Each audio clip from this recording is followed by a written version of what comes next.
সীতাকুণ্ড উপজেলার কুমিরা ইউনিয়নের ১ নম্বর ওয়ার্ডের উত্তর মসজিদা মধ্যমপাড়া ও মাজারিপাড়া এলাকাবাসীর আয়োজনে অষ্টমবারের মতো ঐতিহাসিক তাফসীরুল কুরআন মাহফিল অনুষ্ঠিত হয়। এপ্রিল 23 তারিখ বুধবার বাদ জোহর উত্তর মধ্যমপাড়া ও মাঝামাঝিপাড়া সংলগ্ন মাঠত এই মাহফিল অনুষ্ঠিত হয়। মাহফিলত আশপাশের এলাকাতুন হাজারো ধর্মপ্রাণ মুসলমানও হাজির হয়। ধর্মীয় অনুভূতি রক্ষা করে চলবে মধ্যমপাড়া জামে মসজিদের সভাপতি প্রফেসর হারেস আহমদ এবং ডাক্তার আবুল আলমের সভাপতিত্বে তাফসীরুল কুরআন মাহফিলত প্রধান অতিথি হিসেবে উপস্থিত আছেন বিএনপির সাবেক যুগ্ম মহাসচিব লায়ন মোহাম্মদ আসলাম চৌধুরী, বাংলাদেশ পুলিশের অ্যান্টি টেরোরিজম ইউনিটের রিজিওনাল ডিআইজি মোহাম্মদ মুসলিম, আন্তর্জাতিক ইসলামী বিশ্ববিদ্যালয়ের ট্রাস্টি বোর্ডের সদস্য আনোয়ার সিদ্দিক চৌধুরী, চট্টগ্রাম উত্তর জেলা স্বেচ্ছাসেবক দলের সাবেক সভাপতি মোহাম্মদ মুরসালিন। সৃষ্টিকর্তার ইচ্ছা হতে পারে বা বিগত ফ্যাসিস্ট সরকারের নির্যাতনের কারণে হোক, আমি 8 বছর এক নাগারে জেলে থাকতে হয়েছে, যার কারণে আপনাদের সাথে আমি চোখাচোখি মুখামুখি দেখা থেকে হয়নি, সেটাই আমার প্রাণে দুঃখ ছিল।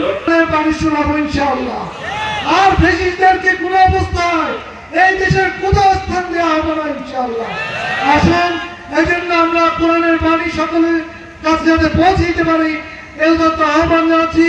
আগামী দিন হবে আল কোরআনের বাংলাদেশ, আগামী দিন হবে আল হাদিসের বাংলাদেশ। মাহফিলত প্রধান আলোচক হিসেবে তাফসীর ফেশগুজ্জি, দেশবরেণ্য ইসলামিক স্কলার মুফতি কাজী মোহাম্মদ ইব্রাহিম, বিশেষ অতিথি হিসেবে তাফসীর ফেশগুজ্জি বিশিষ্ট আলেমদ্দিন ডক্টর আবুল কালাম আজাদ বাশার, কামরুল ইসলাম সাইদ আনসারি, মাওলানা এম হাসিবুর রহমান, মাওলানা আবু তৈয়ব মোহাম্মদ আরমান, মাওলানা মোহাম্মদ আব্দুল্লাহ নোমান সহ দেশবরেণ্য বিভিন্ন ওলামায়ে কেরাম।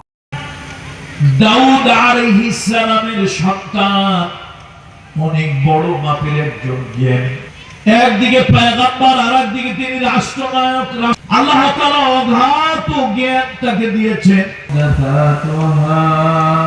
ওয়া কুল্লু মুহদাসাতিন বিদআহ ওয়া কুল্লু বিদআতিন দালালাহ। মান ইয়াহদিল্লাহু ফালা মুদিল্লা লাহু ওয়া মান ইউদ্লিল। মাহফিল দেশ এবং বিশ্ব মুসলিম ও শান্তি কামনায় বিশেষ C+ টিভি চট্টগ্রাম। এখানকার পরিবার, এখানকার